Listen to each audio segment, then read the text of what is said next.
वो एक विशाल chemical factory थी। चारों ओर वीरानी फैली हुई थी। अचानक उस विशाल फैक्ट्री के भीतर से उस रात बेहद डरावनी आवाजें गूंजने लगीं और फैक्ट्री के अंदर एक तेज धमाका हुआ। अचानक एक कार तेजी से फैक्ट्री के अंदर से निकलकर सुनसान सड़कों पर दौड़ने लगी। उस कार को कोई और नहीं बल्कि 22 वर्षीय सुंदर युवती अर्चना चला रही थी। उसका चेहरा डर से सफेद पड़ चुका था और उसकी आंखों में किसी अनजाने खतरे की दहशत साफ दिखाई दे रही थी। वो कार को सड़कों पर पागलों की तरह दौड़ा रही थी, जैसे मौत खुद उसके पीछे दौड़ रही हो। कुछ देर बाद अर्चना ने कांपते हाथों से अपना मोबाइल निकाला और एक नंबर डायल किया। फोन दूसरी तरफ से उसके भाई अतुल ने उठाया। हाँ अर्चना, क्या हुआ? इतनी रात को क्यों फोन किया है? सब कुछ ठीक तो है? भैया मेरी बात गौर से सुनिए, मैं आपको बहुत ही इम्पोर्टेंट बात बताना चाहती हूँ। इससे पहले कि अर्चना कुछ और कहती, फोन कट जाता है। Hello hello. उसी पल अचानक उसकी कार के सामने एक भयानक और अजीब सी परछाई उभर आई। डर के मारे अर्चना ने जोर से ब्रेक दबाया। अगले ही पल कार बुरी तरह टकराई और जोरदार धमाके के साथ एक भयानक ब्लास्ट हुआ। पूरी कार आग और धुएं में बदल गई। इस भयानक घटना के 5 साल बाद रविपुरम, जो कभी भारत का जाना माना इंडस्ट्रियल टाउन था, अब एक खामोश कब्रगाह बन चुका था। समुद्र के किनारे बसा ये शहर कभी अपनी विशाल केमिकल फैक्ट्री के लिए मशहूर था, जहां हजारों मजदूर काम किया करते थे। लोग इसे रोजगार का शहर कहते थे। बच्चे स्कूल जाते थे, शाम को बाजार खुलते थे और फैक्ट्री की सीटी पूरे शहर की धड़कन बन चुकी थी। लेकिन लगभग 5 साल पहले एक रात रविपुरम अचानक मर गया। उस रात फैक्ट्री में एक भयानक विस्फोट हुआ था। सरकारी रिपोर्ट में इसे टॉक्सिक गैस लीकेज कहा गया। सैकड़ों मजदूर फैक्ट्री के अंदर ही फंस गए। कुछ की मौत हो गई थी तो कुछ गायब हो गए थे। उसके बाद पूरे इलाके से इंसानों के लापता होने की खबरें आने लगी थीं। सरकार ने उस इलाके को रेस्ट्रिक्टेड जोन घोषित कर दिया था। कोई भी अंदर नहीं जा सकता था, कोई सवाल नहीं पूछ सकता था। रविपुरम अब एक जहरीला भूतिया शहर बन चुका था। दिल्ली की फ्रेंड्स कॉलोनी में अतुल शाम को थका हारा अपने ऑफिस से लौटकर घर आता है। घर के अंदर कदम रखते ही उसकी नजर अपनी बहन अर्चना की तस्वीर पर पड़ती है। अतुल धीरे धीरे उस तस्वीर के पास जाता है। दुनिया तुम्हारे बारे में कुछ भी कहे अर्चना, लेकिन मेरा मन अभी भी मानने को तैयार नहीं है कि तुम इस संसार में नहीं हो। मुझे विश्वास है कि तुम मुझे एक दिन जरूर मिलोगी। ये कहते हुए उसकी आंखों से आंसू गिर पड़े। अतुल चुपचाप किचन में गया और खुद खाना बनाकर खाने लगा। कुछ देर बाद वो अपने बेडरूम में पहुंचा और सोने की कोशिश करने लगा। थोड़ी ही देर में वो गहरी नींद में चला गया। अतुल को सोए हुए थोड़ी देर ही हुई थी कि उसने खुद को एक फैक्ट्री के अंदर खड़ा पाया। चारों ओर गहरा अंधेरा था और हवा में जहरीली धुंध तैर रही थी। दीवारों से रिश्ता हुआ केमिकल जमीन पर टपक रहा था। ये क्या? मैं तो सो रहा था, फिर मैं यहाँ कैसे आ गया? तभी उसके कानों में एक जानी पहचानी आवाज गूंजी। भैया, मैं आपके पीछे हूँ।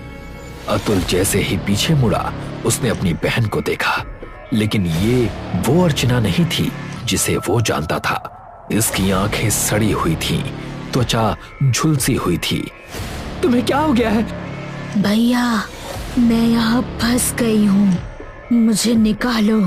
वो हमें नहीं छोड़ रहे, हमें मुक्त कर दो, हमें मुक्त कर दो। अचानक अतुल की आंखें फड़फड़ाते हुए खुल जाती हैं। अतुल बिस्तर पर उठकर बैठ जाता है और लंबी लंबी सांसें लेने लगता है। फिर से वही भयानक सपना। पिछले 5 सालों से ये सपना मुझे लगातार क्यों आ रहा है? जरूर इस सपने का मेरी बहन से कोई ना कोई लेना देना है। कुछ देर बाद उसने फिर सोने की कोशिश की, लेकिन नींद नहीं आई। अगले दिन ऑफिस जाने से पहले अतुल ने अपना कंप्यूटर खोला। उसने एक 5 साल पुराना मेल देखा जिसे वो रोज पढ़ता था। उस मेल में लिखा था कि अर्चना की मृत्यु एक दुर्घटना में हो गई थी और बदकिस्मती से उसका कोई शव नहीं मिला था। अतुल कुछ देर तक स्क्रीन को देखता रहा, फिर कंप्यूटर बंद कर दिया। तभी अचानक डोरबेल बजती है। अतुल उठकर दरवाजा खोलने चला जाता है। बाहर उसकी गर्लफ्रेंड तान्या और उसका दोस्त गौरव खड़े थे। अतुल हल्की मुस्कान के साथ दोनों को अंदर लाता है और ड्राइंग रूम में बिठाता है। क्या हुआ? ऐसा लग रहा है जैसे तुम रात भर नहीं सोए। हाँ, रात भर मुझे नींद नहीं आई। तान्या अचानक गंभीर हो जाती है। कल मैंने YouTube पर एक वीडियो देखा था, टॉक्सिक रविपुरम एक्सपेरिमेंट एक्सपोज्ड। ये सुनकर अतुल चौंक जाता है। क्या? बताओ, कहाँ है वो वीडियो? मैंने वीडियो में देखा था कि एक यूट्यूबर बता रहा था कि रविपुरम फैक्ट्री में सरकार और कंपनी ने मिलकर इंसानों पर केमिकल एक्सपेरिमेंट किया था। उन्हें जहर दिया गया था। लोग मरे नहीं, बल्कि चलती फिरती लाशों में तब्दील हो गए। न पूरी मौत, न पूरी जिंदगी। वीडियो अपलोड होने के कुछ ही देर बाद उसे यूट्यूब से डिलीट कर दिया गया और अब उसका कहीं कोई निशान नहीं है। कमरे में एक अजीब सी खामोशी फैल गई। हो सकता है कि सरकार ने उस यूट्यूबर को ही गायब करवा दिया हो। जरूर कोई ऐसा रहस्य है जिसे सरकार हम सबसे छुपा रही है। वरना बताओ, रविपुरम शहर एक ही रात में लाशों में कैसे बदल गया? और आखिर वहाँ ऐसा क्या है कि उस इलाके में सरकार किसी को जाने ही नहीं देती, यहाँ तक कि उसके बारे में बात करना भी मना है। अतुल गहरी सोच में डूब जाता है। तुम दोनों सही कह रहे हो, जरूर वहाँ कोई बड़ा राज है। मैं तो बस उस दिन को कोसता हूँ जब मेरी बहन अर्चना फार्मास्टेक कंपनी में काम करने गई थी और मैंने उसे इसकी इजाजत दी थी।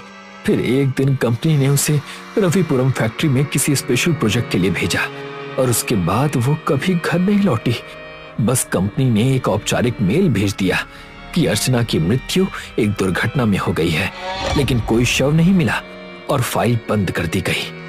लेकिन अर्चना के गायब होने के मेल आने के कुछ दिन पहले रात के समय अर्चना का मेरे पास फोन आया था और फोन पर वो बहुत ही घबराई हुई थी और उसने बस इतना कहा कि वो मुझे बहुत ही जरूरी बात बताने वाली है। और फिर उसके बाद कॉल डिस्कनेक्ट हो गया। मैंने दोबारा फोन लगाने की कोशिश की, लेकिन फिर फोन नहीं लगा और उसके बाद अर्चना की मौत की खबर मिली। गौरव कुछ पल तक चुप रहा, फिर बोला, इतने लोगों का अचानक गायब होना, वीडियो का हट जाना, मेरी बात पर विश्वास करो अतुल, मुझे लगता है कि ये सब एक्सीडेंट नहीं है। ये एक ऐसा कड़वा सच है जिसे हम सबसे छुपाया जा रहा है। अतुल ने तान्या की ओर देखा। अब मुझे तुम दोनों की बातों में सच्चाई नजर आने लगी है, क्योंकि जब से मेरी बहन अर्चना लापता हुई है तब से मुझे एक ही सपना आता है। इतना कहकर अतुल अपने सपने के बारे में दोनों को बताते हुए कहता है, और सपने में अर्चना मुझसे यही कह रही होती है, हमें मुक्त करो, हमें मुक्त करो। कमरे में कुछ पलों के लिए एक डरावना सन्नाटा छा गया। तान्या गहरी सोच में डूब गई। मुझे लगता है कि हम तीनों को वहाँ जाना चाहिए। गौरव चौंक गया। लेकिन वहाँ जाना तो मना है ना? जानती हूँ, इसलिए हम तीनों को वहाँ चुपचाप जाना चाहिए। अगर हम कोशिश करेंगे तो कामयाब हो जाएंगे। तुम ठीक कह रही हो।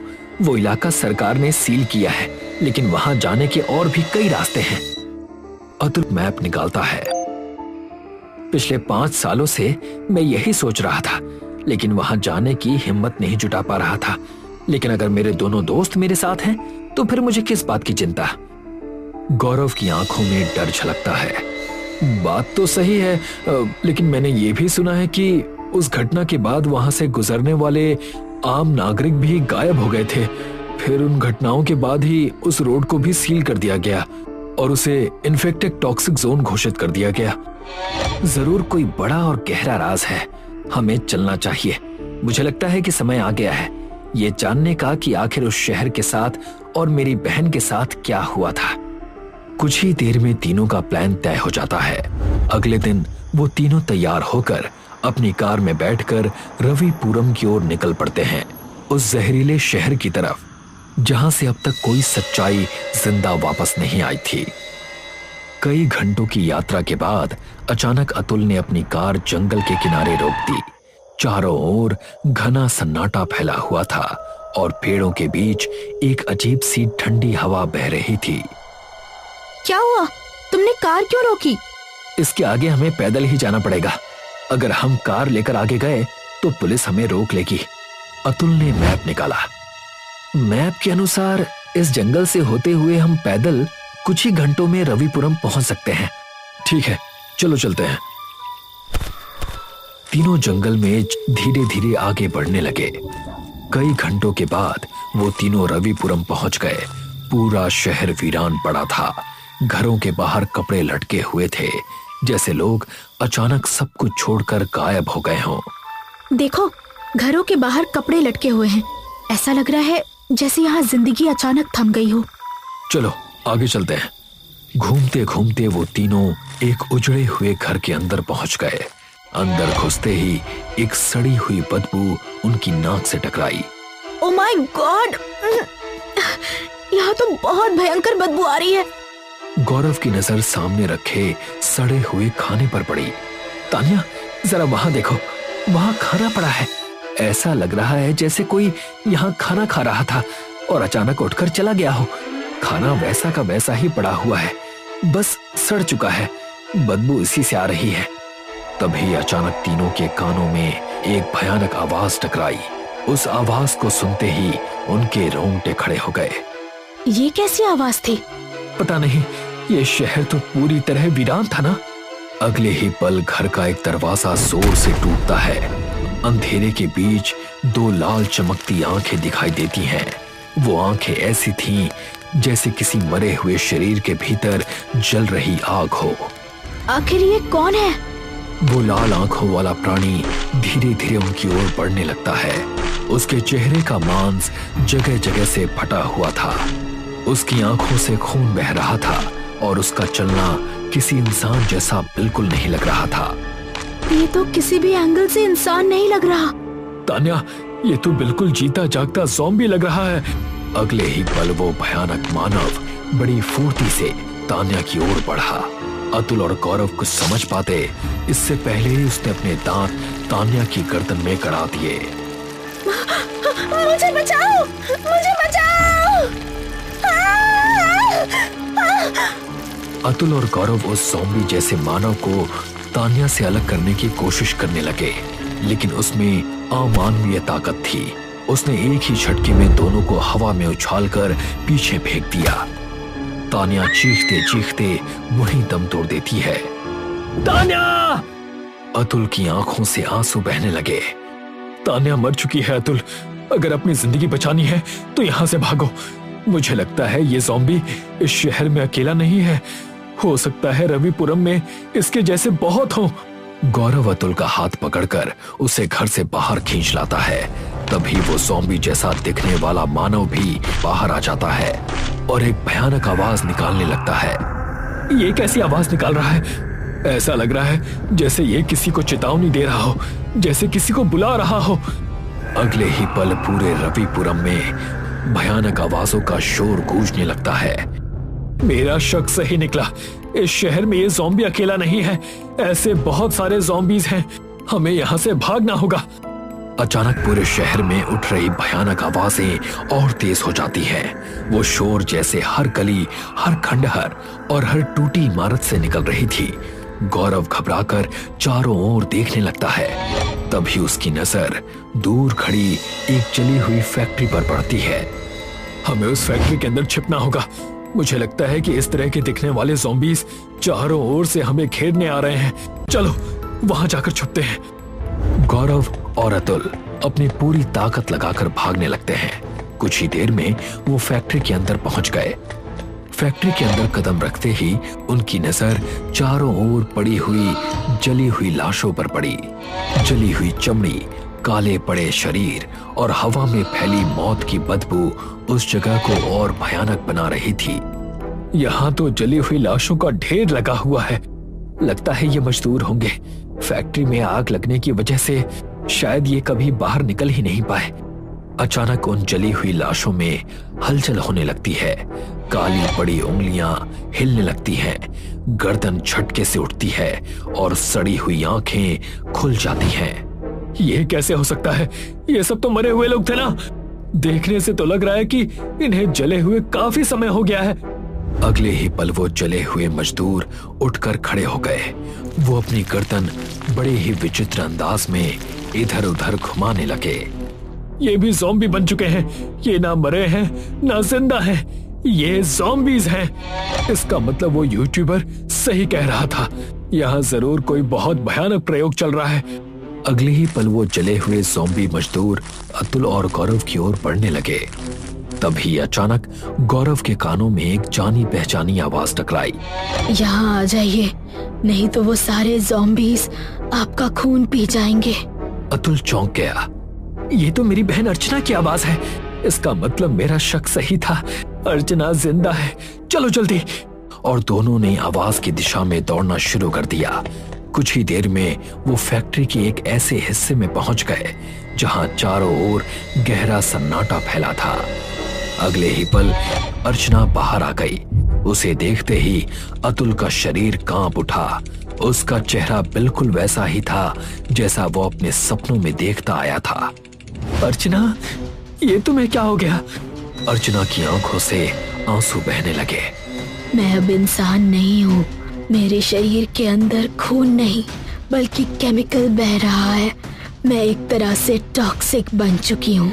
बाहर जो मजदूर तुम्हें मिले उनके शरीर के अंदर भी वही भयानक प्रयोग किया गया था। वो सब टॉक्सिक है। लेकिन तुमने हम पर हमला क्यों नहीं किया? हमने तो सुना है कि ज़ॉम्बी अपना पराया नहीं पहचानते। अर्चना की आंखों से आंसू टपकते रहे। बस यूं समझ लो कि मैं अपनी इच्छा शक्ति से खुद को ज़ॉम्बी बनने से रोक रही हूँ, लेकिन मैं ज्यादा देर खुद को रोक नहीं पाऊंगी। मैंने किसी का खून नहीं पिया है। मैं बस भैया के इंतजार में खुद को भूखा प्यासा रखे हुए थी, लेकिन अब मेरी इच्छा शक्ति कमजोर पड़ रही है। अतुल की आंखों से आंसू बहने लगे। लेकिन ये सब हुआ कैसे? अर्चना की आंखों में क्रोध चमकने लगा। जब मैं यहाँ आई थी तब मैंने देखा कि यहाँ एक बहुत ही भयानक प्रयोग चल रहा था। हमसे झूठ बोला गया कि ये एक केमिकल फैक्ट्री है, लेकिन सच में ज़ॉम्बी बनाने की फैक्ट्री थी। यहाँ इंसानों को ज़ॉम्बी में बदला जा रहा था ताकि उनके शरीर से नई नई दवाइयाँ बनाई जा सके। उसकी आवाज में दर्द और गुस्सा घुल चुका था। लेकिन अचानक प्रयोग विफल हो गया। जिन वैज्ञानिकों ने मजदूरों को ज़ॉम्बी बनाया था, उन्हीं मजदूरों ने उन्हें काट लिया और फिर धीरे धीरे उन्होंने सारे मजदूरों को मारकर ज़ॉम्बी बना दिया। अब सरकार को ये पता चला तब उसने फैक्ट्री में भयानक विस्फोट करवा दिया और पूरे शहर को शमशान बना दिया ताकि ये सच दुनिया को पता न चले। सबको झूठ बताया गया। अर्चना की आंखों में नफरत और दर्द एक साथ चल रहे थे। मैं ये राज जानती थी। मैंने भागने की कोशिश की, आपको फोन लगाया, लेकिन बदकिस्मती से कॉल कट हो गई। मेरी कार के सामने एक ज़ॉम्बी आ गया। कार टकरा गई और उसने मुझे काट लिया। तो सरकार इन सबको कब तक रोक पाएगी? अगर ये रविपुरम से बाहर निकल गए तो पूरी दुनिया को ज़ॉम्बी बना देंगे। लेकिन आप इसका अंत कर सकते हैं। अतुल चौंक गया। कैसे? इसी फैक्ट्री के अंदर बेसमेंट में इस फैक्ट्री का मालिक राघव रहता है। वो भी ज़ॉम्बी बन चुका है। फर्क सिर्फ इतना है कि वो एक ऐसा ज़ॉम्बी है जो इंसानों की तरह सोच सकता है, और वही सबसे ज्यादा खतरनाक है। उसने यहाँ से गुजरने वाले कई इंसानों का खून पिया है। जहाँ वो रहता है वहाँ एक गैस कैप्सूल है। अगर उस कैप्सूल को फैक्ट्री से बाहर तोड़ दिया जाए तो उससे निकलने वाली गैस सारे ज़ॉम्बी को खत्म कर देगी। राघव ऐसा नहीं चाहता, क्योंकि सब खत्म होने का मतलब उसकी खुद की मौत है। तो फिर मुझे वहाँ ले चलो। मैं आपके साथ नहीं जा सकती। अतुल की आंखों से आंसू गिरते रहे। वो अर्चना के बताए रास्ते की ओर बढ़ गया। कुछ ही देर में अतुल और गौरव फैक्ट्री के गहरे बेसमेंट में पहुंच गए। वहां एक भयानक दिखने वाला मानव था, जिसकी आंखों में नर्क जैसी चमक थी। उन दोनों को देखकर उसके चेहरे पर खतरनाक मुस्कान फैल गई। सरकार ने तो हाईवे तक पर आने जाने वालों पर रोक लगा रखी है। काफी समय से मैंने इंसानी खून नहीं पिया, लेकिन अब तुम दोनों का ताजा खून पीकर मैं और ताकतवर हो जाऊंगा। तभी गौरव की नजर उसकी टेबल पर रखे एक बड़े कैप्सूल पर पड़ती है। वो कैप्सूल जल्दी से उठाओ। अतुल दौड़कर कैप्सूल उठा लेता है।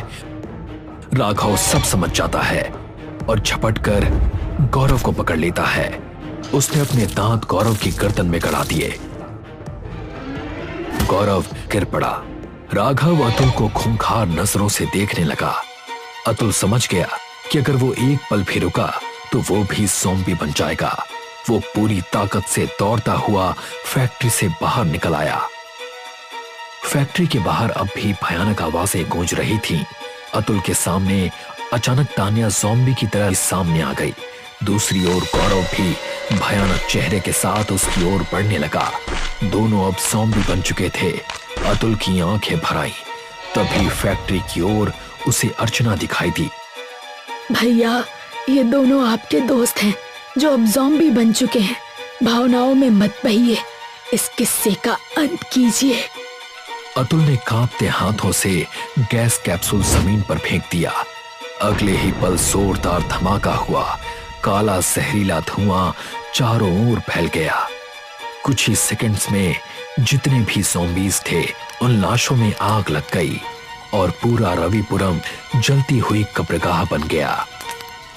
अतुल आंसू भरी आंखों से उसी रास्ते पर वापस चल पड़ा जिस रास्ते से वो इस जहरीले शहर में आया था। उसके पीछे जलता हुआ रविपुरम था।